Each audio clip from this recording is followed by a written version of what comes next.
true believers, and welcome back to Mike Meeple's Painting Poorly miniature painting tutorials. Today I'll be starting my series covering Marvel Zombies by CMON Games. And who better to start off with than your friendly neighborhood, non-brain-eating Spider-Man? This Peter Parker has the webbing of his suit actually impressed into the model instead of being sculpted outward.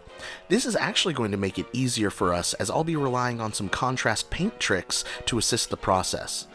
And even though I'm painting the Zombicide Spidey, there are other Spider-Men out there that you can use these same methods for. Whee!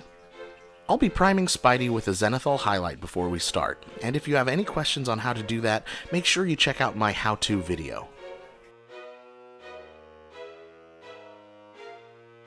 Once that's dry, it's time to start base coats.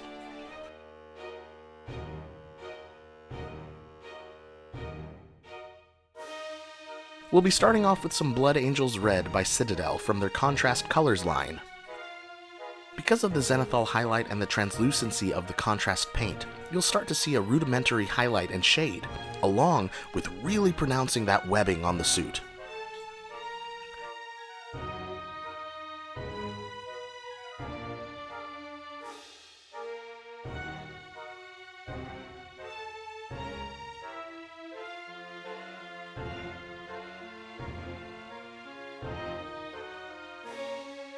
Next, I'll be using some Royal Blue by Vallejo and painting all of the blue portions of the costume. You may want to go over this with multiple coats to get a decent coverage. Just make sure you wait for the previous coat to completely dry.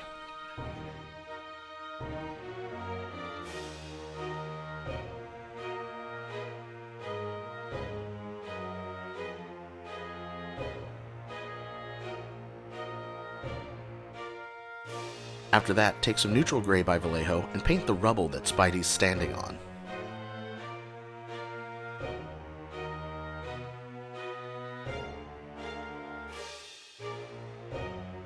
And when that's dry, you can use some orange brown by Vallejo to paint the collapsed brick walls around him.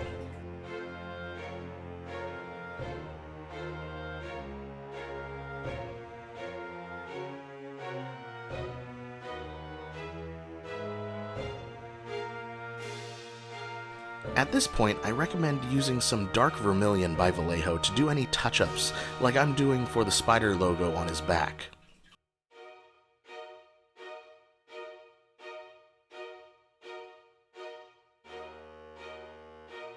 Next, take some plate mail metal by the Army Painter and paint the signpost.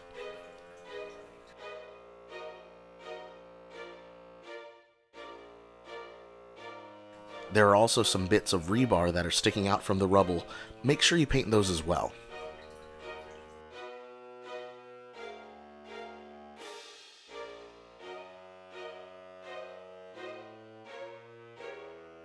Then, take some German gray by Vallejo and paint the field of the one-way sign along with the spider logo on his chest and the frames of his eyes.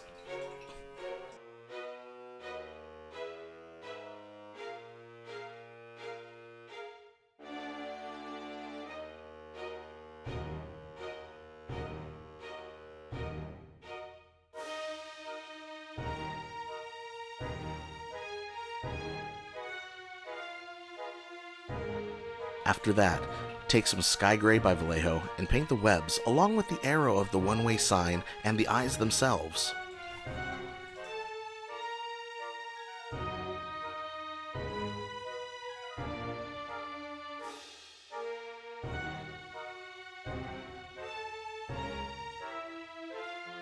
When that's dry, you can also paint the letters on the sign, and then it's time for shades.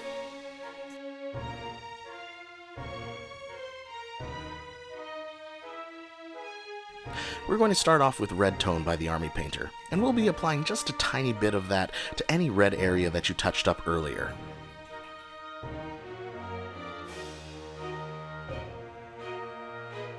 After that, apply some Blue Tone by the Army Painter to all the blue portions of the model.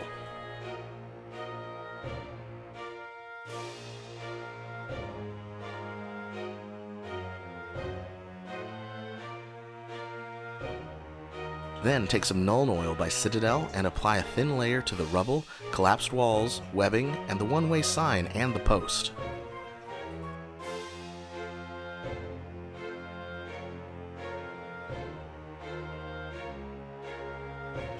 Once that's all dry, it's time for highlights and finishing touches.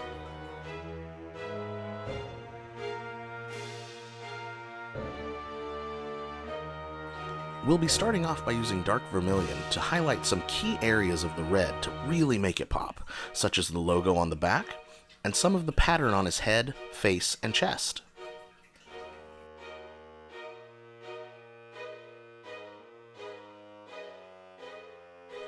You're essentially going to be painting the center of each square of costume that you want to highlight, while avoiding the actual darkened web design.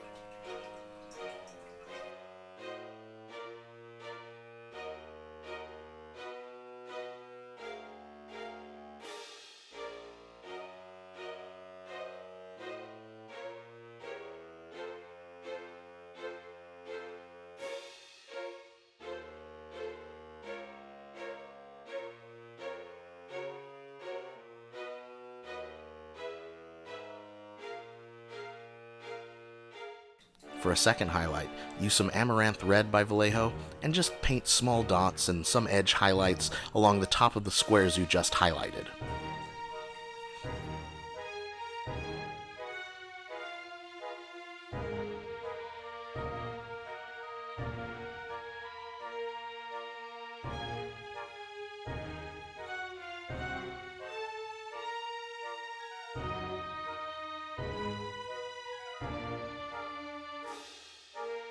After that, take your royal blue and highlight the blue portion of Spidey's costume, focusing on the areas that would catch the most light and where the muscles bulge outward.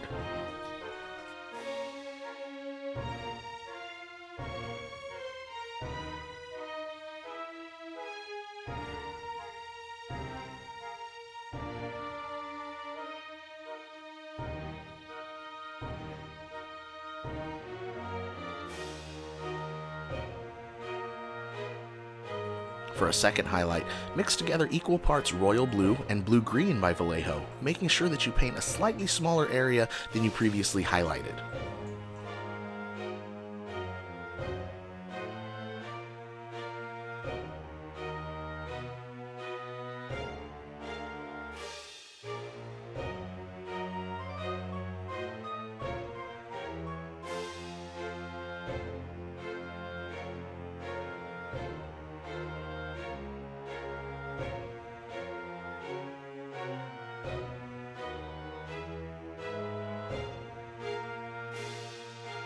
Next, take some pure blue-green by Vallejo and add just a teeny tiny third highlight.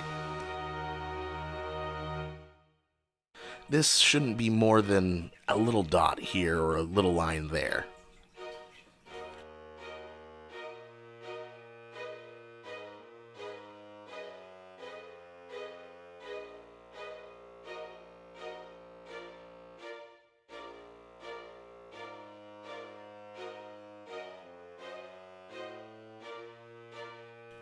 Then take your sky gray and highlight the webs and the white portions of the sign.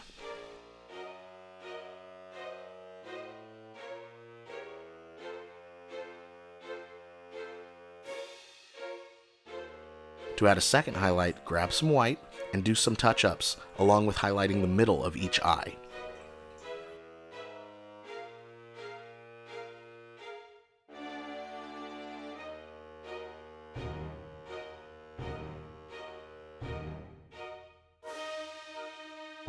After that, mix together equal parts German gray and neutral gray and highlight the black portions of the model.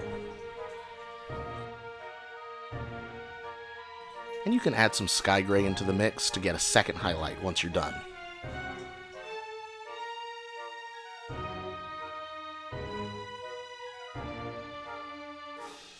Now, since you've got your sky gray handy, you can use that along with a small chisel brush to dry brush over the gray rubble to add highlights there.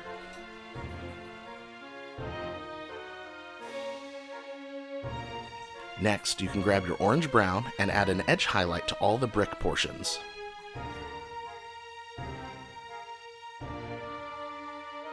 The last thing we'll be doing is adding some black lava texture paste by Vallejo around some of the bare portions of the base to help simulate asphalt.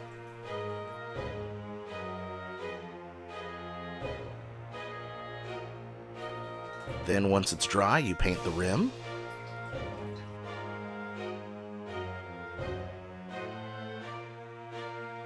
spray it with your matte spray, and that's it. I want to give a big shout out to all of my patrons whose generous support helped me make quality content like this.